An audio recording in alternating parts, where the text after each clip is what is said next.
So today we're going to talk to you about a case that is still active. It didn't get a lot of media attention, but it will make you, one, double think about walking home or walking anywhere at night alone, and two, make you run to the store to go get mace. Yes, girl. So, but before that, my name's Natalie. I'm Erika, and this is Drunken True Crime.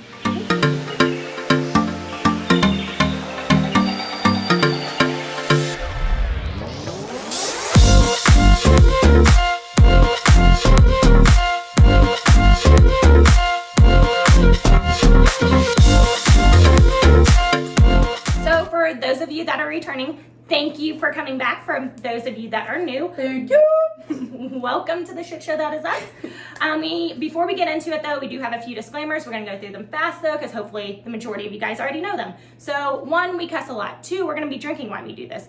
3, we talk about really gruesome details because this is a true crime channel. And 4, you might see us laughing, dancing, joking around. That's not us making light of the case or of the victims in any way. That's just us being ourselves. And most of the time we're making fun of each other. Exactly. So for you commenters that are like, oh, they're so insensitive, listen to these fucking disclaimers, bitches. Yeah, so yeah, I know it rubs some of you guys the wrong way that we do that. That's okay. Just don't watch, okay? Okay. Okay, last disclaimer here, folks. The information provided by us in this video is for educational purposes. All information in this video is provided in good faith. The views expressed are our own personal opinions, and the details we provide are all alleged, and individuals are innocent until proven guilty in the court of law. This week, we have a signature cocktail that we made called Rudolph's Rosé. So we're gonna do things just a little differently today than what we have in the past. So instead of one person kind of taking the lead on who's gonna tell the story, we're gonna tag team it today. Tag team. I know, so it's a little different. Tell us if you like this format more than what we have done in the past. The reason that we chose to cover this case is because it didn't get a lot of media attention and it's still an active case, so Right. It is not solved yet. So we wanted to bring some light to the case. And another thing is that, so it was late at night. Erika's in Atlanta with some of our other best friends, and I get this text from her, this very like one right fast. after another. I heard about this case, and I'm like, getting on it. So I was like, what in the world is happening? So evidently just 15 minutes, this murder occurred just 15 minutes from where Erika was the night of the murder. So naturally she is freaking out. Yes. And we continue to talk about it. And we have both been following it since day one because of that and are now really invested in it and really we want justice for this. Yeah. So this woman and her dog. So today we're going to be talking about the gruesome murder of Katie Janness. As always, we are going to start talking or telling you a little bit about the victim of this horrendous crime. And the reason for that is we want to bring the actual victim to life.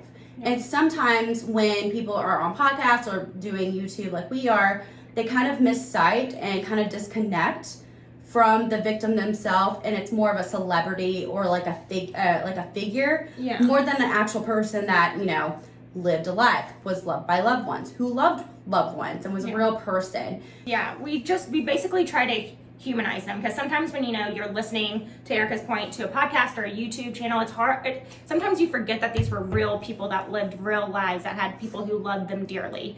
And so again, to Erika's point, just trying to humanize them. Exactly. You'll tone out a little bit. You just want to hear about the murder. And I'm guilty of this too when I'm listening to podcasts and stuff like that. It's just easy to have something on and listen to than thinking about, oh my God, what happened to their family? What happened to her? That's why we like to do what we do, is just kind of bring light to this horrendous crime for her. It's a horrendous one too. Yeah. With that being said, let's dive into the case of Katie Janness. Cheers.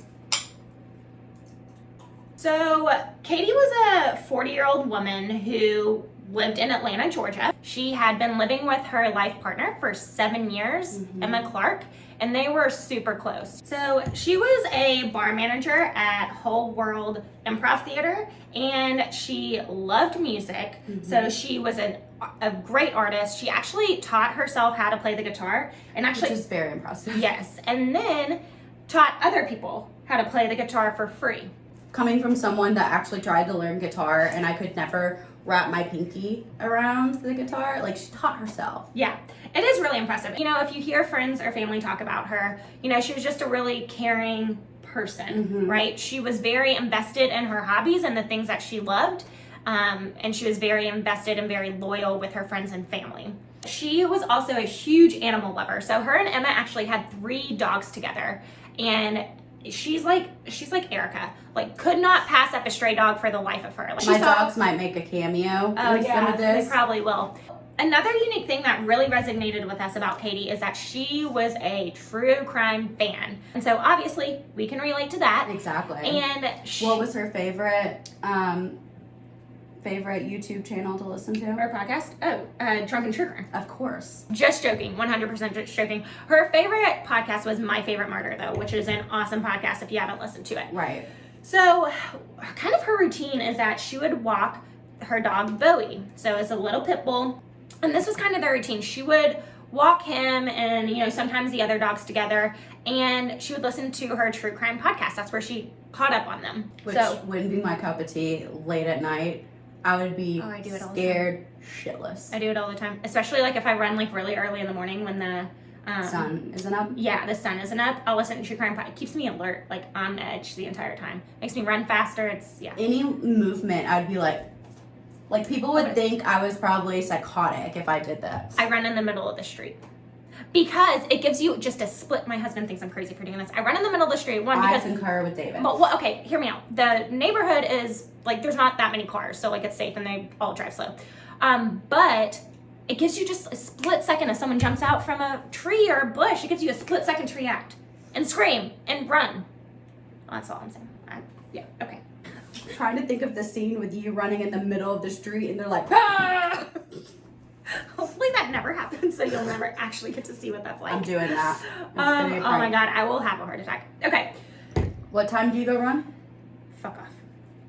Okay, so on the night of the murder on July 27th of this year, so again, this just happened in July of 2021, it was around 11:30 and Katie went to go meet Emma at her place of work, Henry's Midtown Tavern. And so this wasn't abnormal for her to do this. You know, Emma had gotten stuck at work, which anyone who's ever worked in the, you know, food industry knows this happens quite a bit. So Katie would go take their pit bull Bowie and walk to Emma's work because they lived in Midtown Atlanta, so they could walk everywhere. Everywhere was very, very close. So she would swing by Emma's work, you know, say hi, and that's what she did, you know, this night on July 27th. She went, they talked, they hung out for a little bit, and then she told Emma that she was going to go take Bowie to Piedmont Park. And then after she walked Bowie a little bit, she would swing by and pick Emma up after she was done with her work. And so for those of you that aren't very familiar with Atlanta, Georgia, Piedmont Park is to Atlanta what Central Park is to New York City. So it's a place that is, you know, just this vast greenery. You know, they have like a lot of pickup games and sports. It's not unusual to see people, you know, running and people picnicking, hanging out with their families. Like, it's really an escape from the city. There's typically a ton of people there during the day. But again, remember this was 11:30 at night. But Katie often walked Bowie here, one, because it was close to their apartment, close to where Emma worked. But three. There's a dog park in there that Bowie absolutely loves. So it was pretty normal for them to go to Piedmont Park. And Katie really felt that it was safe because typically there's people around. Even at night, like, there's still some people around. Right. Okay, so again, Katie is going to leave and take Bowie to go on a walk in Piedmont Park, and then they're going to swing back and they're going to pick Emma up after she's done with work, which they were thinking about an hour later. Yeah. So Katie leaves, and then Emma finishes up at work doing, you know, closing down the bar, and an hour passes, and Katie's still not there, which is quite unusual. Like, Emma was expecting her back, you know, kind of, you know, soon, within an hour, and so her not showing up was kind of alarming, but, you know, she don't want to freak out. You know, maybe something happened when they were on their walk. Maybe her phone died or something. Yeah, maybe they had to go back to the apartment for some reason. You know, things can happen. So she's trying not to freak herself out. So she walks back to their apartment. She closes everything down at work, walks back to their apartment, and then she realizes that Katie and Bowie aren't at the apartment, and there's no evidence that they had come back after the walk. So his leash wasn't there still, and like just this is where she really started to worry and started to, you know, freak out. So she immediately goes to her phone and opens up the Find My Phone app or Find My Friend. No. Children, it's okay. It's okay. Hey, This is filming at Erika's house. welcome to filming here. Todd looks miserable with me. Hi, baby. This is Copy, and this is Todd, both named after the fox and the hound. Yes. They just wanted to make a little cameo. Say go like, comment, subscribe. So she immediately goes to her phone and pulls up the Find My Friend app because her and Katie share their locations, which you should do. Erica, I have Erica's location. You She should has mine. always do this, just in case anything were to happen. We Yeah. have exchanged both of our locations indefinitely. So again, find your friend to where you do that with someone, whether it's a friend, a family member. Find you and Natalie. Yes, exactly. Find you and Erica. Anyways, we digress, but that is really important, and I highly, highly, highly recommend doing that. And so, anyway, so Emma pulls it up, and it shows that Katie's phone is pinging at the entrance of Piedmont Park, and it's not moving, which is like really, now she's like really freaking out. So she pulls open the door, you know, runs to Piedmont Park because it's right down the street from their apartment. And she runs to where Katie's phone last pinged. And so she gets to the entrance of Piedmont Park, and she sees Bowie, remember their young pit bull, laying on the ground. And so at first, if you hear her talk about this, she says that her first instinct was Bowie must have gotten hit by a car because he was laying on the ground motionless. So she runs up to him immediately, and then she sees that it's clear that he was not hit by a car, but he had actually been stabbed to death. So she starts, hold on, we gotta pause there. We can't just run past that like nothing just happened. Speculate loudly. Sadistic Motherfucker. kills a dog, stabs Stabs. a dog to death. She sees what this monster has done to Bowie, and she is now freaking out, rightfully so, because she doesn't see Katie. So she starts screaming Katie's name, like, where are you? Like, Katie, Katie, Katie. And then she sees that about 100 feet away is Katie on the ground. So she runs to her immediately. She said that Katie was completely covered from head to toe in blood. She had said that her neck had been slashed, and so much so that it was down to the bone. And she had stab like wounds all over her, and she had a carving in her torso. Like this monster had carved something into her torso, which Sometimes when we know do what these, it is now. we do this cases, and like I'm not talking. I just don't know what to do with my face when I the know, gruesome. same. I'm like, Same. So just recently it came out that this person carved FAT into her torso. What? What? Like, not only do you kill someone in such a gruesome way, but then you mutilate their body and degrade them even further? Like, what monster? And the fact that he is still out there, guys. yeah. Maybe she, but this person is still out there. So again, you know, Emma's frantic. She sees Katie lying on the ground. So she goes and calls 911. But of course, just like we talked about, she's in shock, right? Right. So we've listened to the tape. We're not going to play it for you guys just because it is quite disturbing. If you want to listen to it, we'll link it down below. But you can just tell how distraught, how frantic she is, you know, all these things. I mean, you just got to put yourself in her shoes and just how awful like this situation was, coming up on her partner of 7 years and her dog being brutally and murdered and mutilated. Right. Before we dive into the next part, Natalie and I are going to take a quick drink break to cheers and do 5 big gulps. Yes, you guys do it with us. Right? Okay? Here we 'Cause go. You're going to need it before we get into the other details. 5 big gulps. Let's go. 1. Now, police respond to the scene fairly quickly. They find Bowie 50 feet away from the entrance off of 10th Street and Charles Avenue. about 100 feet away from Katie's body. Now, police kept the details kind of under wraps because, well, it is an active investigation, so they're not going to give a whole lot of details. And, I mean, we don't know how close they are, but they just released what was carved on her stomach. And this has gone on since July. Yeah, they just in November, they released the details from the autopsy. So it was obvious that it was homicide. But the actual cause of death and the more, like, the details of how her body was mutilated, that just came out literally a few weeks ago. So, due to the fact that it's still an active investigation, these are the 6 facts that we know for certain. 1, both Katie and Bowie were viciously attacked and murdered. I mean, that's... Viciously. That's pretty obvious. What sadistic bastard murders a fucking pit bull? And also, Katie. I mean, just a complete...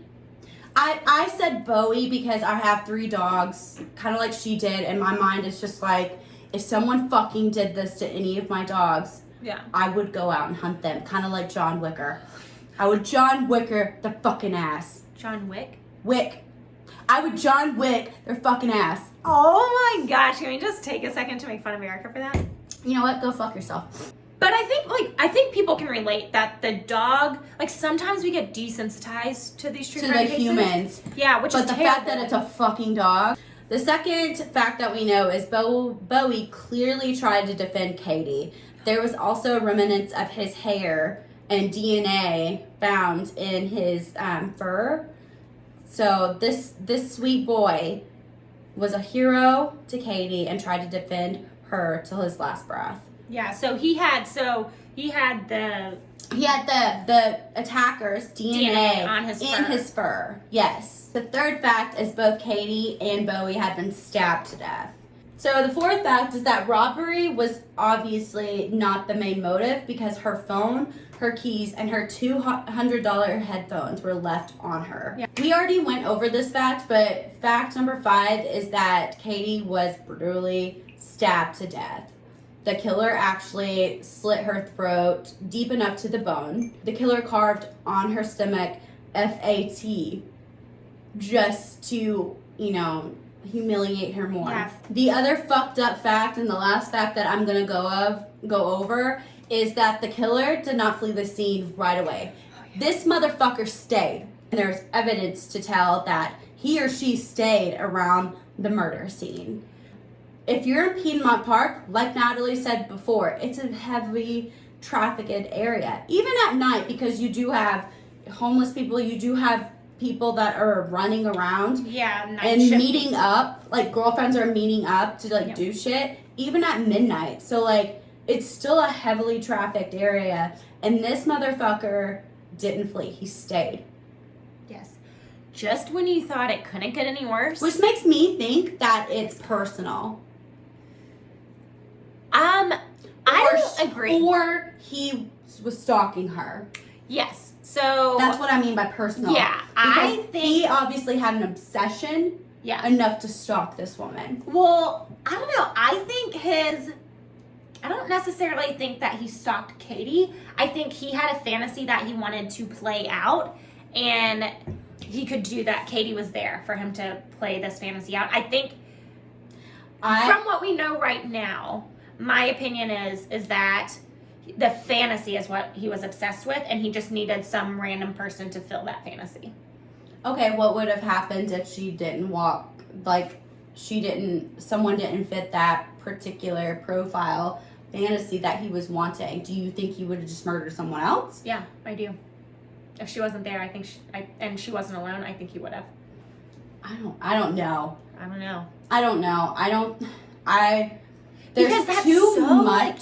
There's too much vicious attack and personal. It is personal in the sense of that he spent a lot of time there, obviously. Also, I don't think this is his first murder. Yeah. Mostly because he knew how to cut down to the fucking bone on her throat. But again, maybe this was just a vicious attack and he had all this energy because this was an obsession of his and a fantasy of his that he's had for so long. And we're saying him, but it could be a he or her. Yeah, but I don't know. To me, it just feels like this was a plan that he had in his head, and I don't necessarily think the plan was Katie specifically to kill, but that he had to kill a woman and do these things to her. He had fantasized about those, and that's where I think it becomes personal to him, not necessarily the victim that he attacked, but the actual act of the attack and the things that he did. I would agree with that, but I do agree this is his one or second murder. Yeah, I mean, to have enough because confidence to stay around. Confidence, but also the amount of slashing that he did. Yeah. I mean, he wanted that, and it became more personal as he was stabbing her, is what I'm trying to say in a long-winded way. Yeah. Yeah, I think as more details come out, our opinions and our thoughts might change, obviously. Yeah, we did digress. So once police get to the scene, they spring into action. They go and search the park. They go and search the lake. They canvass the neighborhood that's around Piedmont Park to make sure and see if there are any witnesses or if anybody heard or seen anything, because it is a big park. Yeah, or if anything was caught on their home security cameras, because so many people have the Ring cameras. There's a lot with the park. There is a lot of apartment buildings for 20-year-olds, young 30s that have nests or have ring security systems that are set up that are directly looking at the park. Yeah. So they are canvassing to find anybody that might have picked up Katie walking with Bowie into the park entrance, because like I said, Bowie was found 50 feet away from the entrance. Yeah. And then Katie was only 100 feet away in the entrance. Right. So it would have been easily found if someone would have caught it or on their cameras or whatever. Yeah, easy to see it. And then hopefully too you would see this monster, let's call him what he is, or her. It. Yeah, it. Could be a demon. I've been watching Supernatural. Oh my God. Hopefully see them follow her into the park. Right. So now again, this park is over 200 acres. That's a pretty damn big park. It's a huge park. Now this is gonna fucking creep you out. There's only 9 cameras surrounding the park. 9. 200 acres. 9. And not all of them are actually even fucking working. This makes me so infuriated, because this is why a lot of cases go unsolved. Pretty much every podcast I listen to, and there's an old cold case or the fucking cameras weren't working. Yeah, there were cameras there. They're just not working. One, either the cameras were so antiquated that they could not actually connect with Atlanta's systems, meaning that they're so old they can't really digitally connect. Yeah, so they weren't able to communicate with each other, essentially. Yes. They weren't able to pull the data off of it. Is essentially, obviously, we're not techie people, but not at all. Yeah, they just didn't communicate in the same language, essentially. So a lot of the cameras were useless because they were so antiquated. Right. Which, to your point, is so fucking frustrating. So there is speculation in the true crime community that the police were able to pull some footage from the cameras, but they aren't, again, they're not releasing that information to media, public. The public, because they could have technically the killer on video. They're just trying to close in. Yeah, it's not a clear enough image to where the public could help identify them, maybe, but it does give them evidence for when they do have a suspect. I know we're digressing a lot in this episode, but I just remember that night, everyone, we went to Midtown. We were drinking at the bars, and it was just such a vibe. Yeah. It was such a vibe, because COVID was so rampant, of course, but then this information was released, and we're like, fuck. Now not only do we have COVID, but now we're having to deal with this psychopath, and this poor woman lost her life. So now police were actually able to get footage outside of the entrance from Piedmont Park. From these cameras, they were able to create a timeline from when Katie and Bowie were seen on the video walking towards the park Yeah. And then also different people walking in and out of the park. So they were able to create this timeline. So from this we can conclude that Katie and Bowie were murdered sometime between 12:09 a.m. when the last picture of them was captured by cameras, and 1 a.m. when Emma found the bodies. So police also captured video footage of potential witnesses. Yes. They released images of 6 potential witnesses and asked them to come forward. They're not in trouble, but asked them to come forward because they may have seen or they may have heard something that could be valuable to the police that they may not think is actually important. So at 11:55, there was a group of women seen walking away from Piedmont Park. At 12:09, that's when we have the picture of Katie and Bowie walking across the intersection towards the entrance of Piedmont Park. At 12:25, there's a photo of a man staring at his phone, and he's actually walking with a cane. And then the last photo, which they actually got him to be interviewed, was 12:43. A man in shorts and a t-shirt was seen jogging away, just yards away from the murder scene. This was at what time again? 12:43. Okay, so this was after. Well, one would think this was after she had been The murdered. timeline of the murder from 12:09. Yeah. The murder had to happen between 12:09. Kate and Emma found her at 1. Yeah. Oh. And this guy was seen jogging. At 12:43 yards from the scene. Yeah. Interesting. Okay.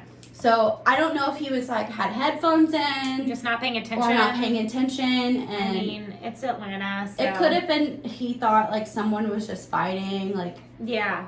I mean, Or he just maybe didn't see him. Maybe they were in the bushes at this point, and That's you true. know, there's so many things. So after police released this footage, the jogger actually did come forward and, gave his statement. And he is not a suspect, but they haven't released what he talked about to the public just yet. So this whole ordeal started on July 27th, right? That's when Katie had gone to meet Emma at her work. But based on the timeline that Erika just talked about, the actual murder took place on July 28th. So again, this was at, gosh, how many, 4 months ago? Yeah. Yeah. 5. Almost 5 months ago, okay? And we're still left with so many unanswered questions. So again, we've talked about this a few times, but the police aren't releasing a lot of information at this time. It's still an active investigation, and we think that's because they're keeping it close to their chest. They probably do have details about this because he obviously didn't try to cover up the crime scene. Right. Or her didn't try to cover up the crime scene. So Or they the probably weapon, they probably have that under wraps as well. like there are things that they're just not releasing to the public at this time because they want to preserve the integrity of the investigation. But when police do that, that naturally leads people to start speculating. Yeah. In the community, They are like around June Piedmont. Calamezzo on Parks and Rec. Speculate wildly. Yes.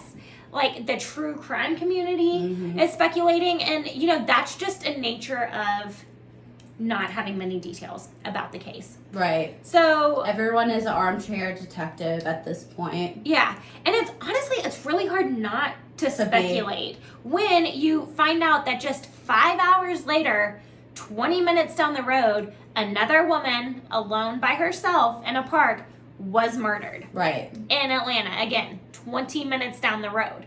So it's hard to not immediately be like, oh my God, there's a serial killer on the loose. So that's where we're going to briefly go over the case of Tori Lang. Tori is an 18-year-old who had just recently graduated high school, and she was on her way to college. And so on the night of January 27th, she had told her parents that she was going to go out and hang out with friends. And so they're like, okay, have fun, be safe. Didn't think much of it. She left her home around 10:30 at night on July 27th. But her parents, again, didn't think much of it. But when she didn't return home on July 28th, they were very worried. So she didn't come home that night, and she wasn't there when they woke up that morning. So they immediately called police, and they filed a missing persons report.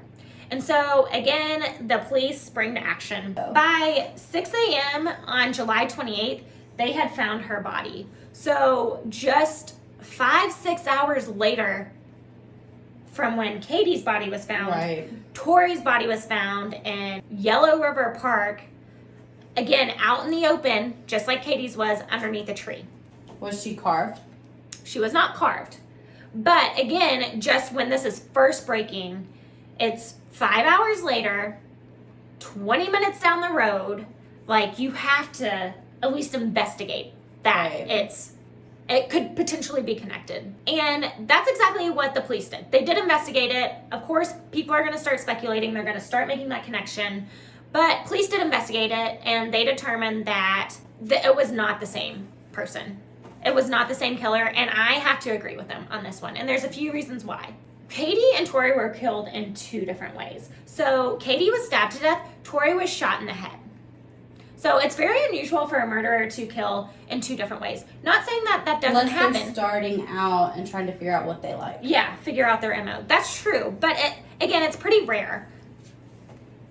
It's pretty rare. But it can happen. So don't go in the comments and say, like, give us an example of a case where it happened. Because yes, we do understand that it does happen. But it is very rare. The second one is that Tori's killer fled immediately and tried to cover up the evidence where Katie's did not. So Tori's killer actually took her car, drove it away from Yellow River Park, and set it on fire. And so we believe, and the police believe, that this is to cover up evidence. So Right, which someone leads, she knows. Yeah, it leads you to believe that it's someone she knows. And now Eric and I disagree on the fact of whether we believe Katie's killer knew her. I don't think she did. I don't think she knew him.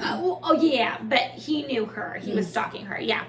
But so that's a good point. Yeah. So it just seems that Tori's killer knew her where Katie's didn't, or like Tori and her killer had some sort of relationship where Katie's didn't. To reiterate, I don't think that Katie's killer, like, she actually knew her killer. I think her killer had a fascination about her, and she fit the fantasy for And he him was or stalking her. and he was stalking her. Yeah. Tori's killer, it just seems like they knew each other. There was a crime of passion. The effort to move her car and to actually incinerate it with the fire, like, that just takes a lot of effort. Okay, so that was the first, like, major speculation when this happened. But then there's a second one that if you research this case, you're gonna find. So the next connection stems from the carvings that were in Katie's torso.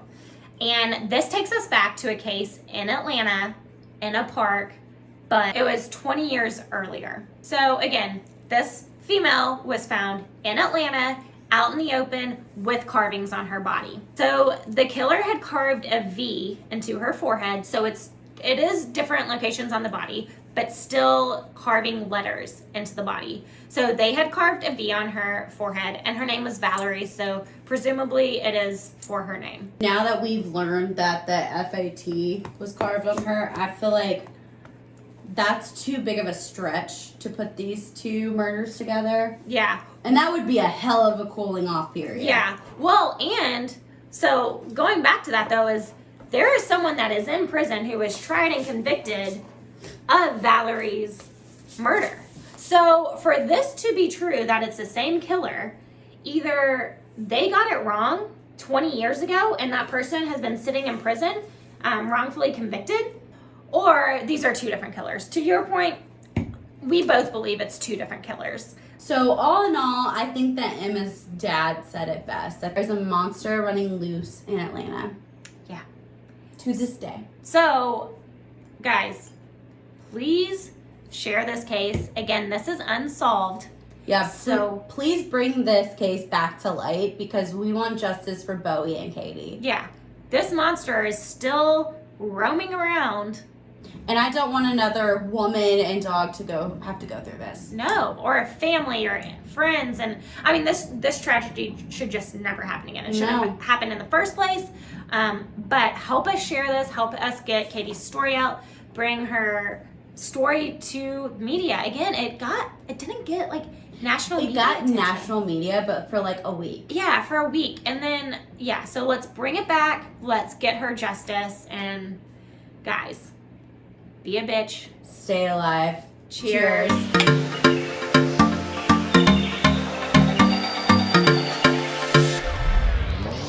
But when she didn't return, oh, that's gonna make a terrible noise. They'd want to well, it's Atlanta. They should have their shit Huge together. city.